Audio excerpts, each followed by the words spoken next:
আমি এই বাড়িটা 1998 সালে কিনছি।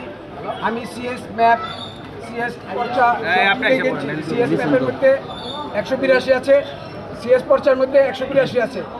ওই আমলে বাড়িটা 1928 সনে একজনের কাছে বিক্রি করছে, ওনার থেকে 1938 সনে একজনে কিনছে। 1938 সনে যে কিনছে ওনার কাছ থেকে আমি 1998 সনে কিনছি ওনাদের ওয়ারিস থেকে। ওয়ারিস থেকে যখন কিনি তখন দলিলের মধ্যে একটা পয়েন্ট ভুল হয়েছে। দলিল টাইপ করলে ভুল ত্রুটি হইতেই পারে, এই জন্য একজনের বাড়ি তার জন্য নিয়ে যাবে না। ভুল ত্রুটি আমি কোর্টে সংশোধন করে নিছি। কোর্টের আদেশ নিয়ে সাব রেজিস্ট্রারে আদেশ দিয়েছে, সাব রেজিস্ট্রার লেজার ঠিক করে তারপরে আমরা নতুন করে দলিল করে দিচ্ছে। এই খবরটা মনে হয় ওরা জানে না। আমার আগের দলিল তুইলেই এরা লাভালাভি করতেছে। আপনার দলিল কোথায়? দলিল আছে ভাই কই।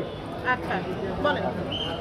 এই দলিলের মধ্যে সব কিছু ঠিক আছে, আমার পর্চার মধ্যে সব কিছু ঠিক আছে। আমার বাড়ির নাম্বার, আমি ইলেকট্রিক বিল দেই আমার নামে, গ্যাস বিল দেই আমার নামে, বিদ্যুৎ বিল আমার নামে দেই, মিউনিসিপ্যালিটি ট্যাক্স আমি দেই, সরকারি খাজনা আমি দেই আমার নামে আছে। এরপরে এরা জোর করে ওই 26/6/1923 আমার বাড়িটা ওরা দখল করে।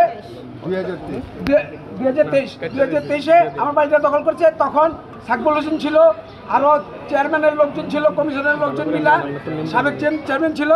আমার বাড়িটা দখল করে আমার 2 বছর বাড়ি থেকে বিতাড়িত করে রাখছে।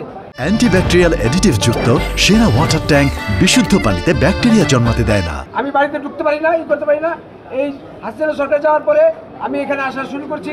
তারপরেও আমারে হুমকি দামকি দিয়া এখানে আসবা না এই সেই করে দৌড়ে দিয়েছে। আমার কাগজপত্র আমি ডেভেলপারে দিতে চাইছি, আমার কাগজপত্র ডেভেলপার দেখছে A to Z ওকে থাকার পরে ডেভেলপার রাজি হয়েছে। একজনের বাড়ি আরেকজন কিনতে গেলে কাগজপত্র ঠিক না থাকলে তো কিনবে না। ওনারা কিনছে, ওনারা কেনার পরে ওনাদের কার্যক্রম ওনারা ভোট লাগাইতে আসছিল।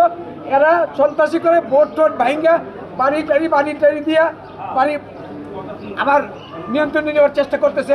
আমরা তো নিয়ন্ত্রণ নিতে দেয়নি। আমাদের সাইনবোর্ড ভাঙছে, এগুলো আমাদের কাছে ফুটেজ আছে। ওরা যে ভাঙছে ওরা নিজের এসে হামতাম করে, আমরা তো ছিলাম না তখন, ওরা হামতাম করে ভাঙছে। এখন আজকে নামাজের পরে ওরা প্রেস মিটিং করবে, এই করবে ওই করবে। এরা ওই আগের একটা ভুল ছিল, ওই ভুল ধরে বসে আছে, বলতেছে যে এর কোনো জায়গাই নেই। আপনি একটা জমি কিনলে টাইপ করতে দিলে টাইপে তো ভুল হইতেই পারে। ভুল হইলে কি জমিকে আরেকজনকে দিয়ে দিতে হবে? ভুল সংশোধনের 2টা পথ আছে। একটা হলো যাদের কাছে কিনছি তারা যদি জীবিত থাকে তাদের কাছে সংশোধন করে নেওয়া, তা না হলে কোর্টের কাছে আবেদন করতে হবে। কোর্ট পর্যালোচনা করে তারপরে আমার পক্ষে ডিগ্রি দিছে। এই ডিগ্রিটা আদেশ সাব রেজিস্ট্রার অফিসে পাঠিয়েছে। সাব রেজিস্ট্রার ভলিউম ঠিক করে তারপরে আমার নতুন করে দলিল করে দিছে। এই নতুন দলিলের খবর হয়তো ওরা জানেই না, হয়তো দলিলের খবর জানেই না। এই জন্য বারবার বলতেছে আমার জমি অন্য জায়গায় ভুলে ওই জায়গায় যাও, এই জায়গায় যাও।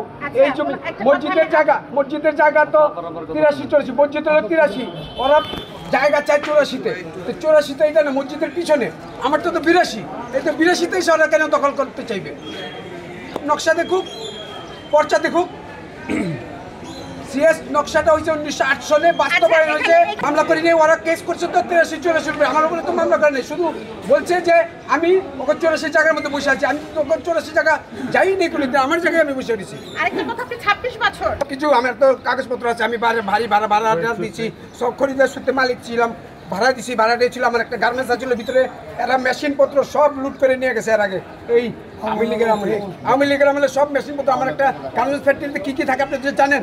আপনি কি বিএনপির সাথে সম্পর্কিত? আমি কোন উনি বারবার বিএনপিকে জড়াচ্ছে কেন? বিএনপিকে জড়াচ্ছে কেন? ওরা জানে, ওরা ওদের মুখে যা আসে তাই তো বলতেছে। আপনার কাছে একটা প্রশ্ন, কাগজটা খেতে পারেন, এটা মসজিদের প্রমাণ করতে বলেন। এটা যে 84 দাগ, এটা প্রমাণ করতে বলেন।